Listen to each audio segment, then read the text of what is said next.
Hi, this is Dave Hughes of World Champion Jiu-Jitsu. Welcome to my Beginner Grappling Series, video number 5, which is focusing in on the triangle leg choke from the guard. In this technique, my assistant Caleb Riker, who himself is a multi-style mixed martial art athlete and a submission grappling competitor and Jiu-Jitsu competitor in the no-gi divisions, is going to help me show exactly how we want to apply this. Now, when you're doing a triangle leg choke, we're looking for a blood choke using your legs, which is very basic, but I'm going to show it from a couple of different angles to give you an idea of how to set this in and lock it in. Now, the really important thing to remember is that when you're trying to escape a position, you're trying to create space. When you're trying to lock it in and get the submission, you're eliminating space. So some of the tricks or the techniques we're going to be doing right now is really going to focus in on that.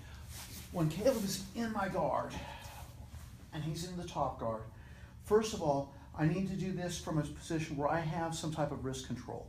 Now when I'm doing this, first thing I'm going to do is I'm going to place my left foot, simultaneously place my left foot to his hip and drive his right arm as far as I can across here and across his hips and his body.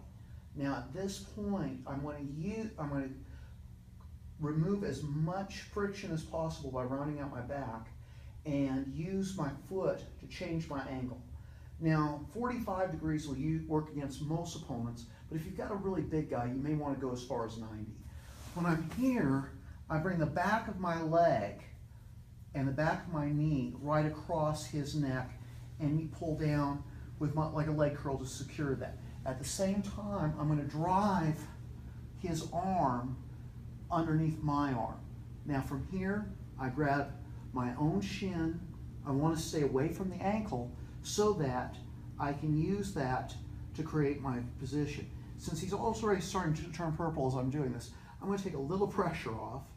But I want to use this. I can use my hand, my forearm, and the inside of my knee to draw him in tighter to eliminate any space.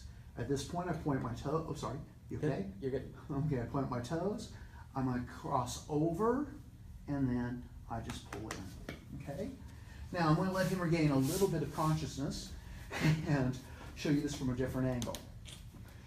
Now, from here, I've got my wrist control. Go to his hip. I'm putting my left heel to his hip. I'm going to do almost like a cable crossover. Now, if I'm turning to my right, I'm going to have his right arm going, excuse me, his left arm going underneath the one in my right hand, and the one that's in my left hand, his right arm, going under my arm. So I create my angle.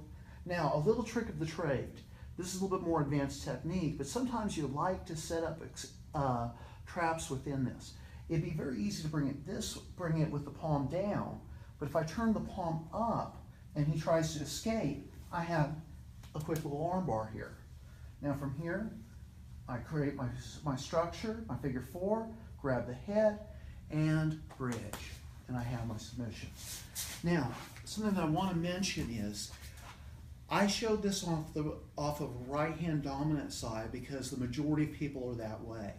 Now, what I'd really like to do is make sure that I'm practicing at least as much off of my left side, and mostly because that's the side a lot of beginners and even intermediates kind of slack on their training on. So I want to go where they're most vulnerable.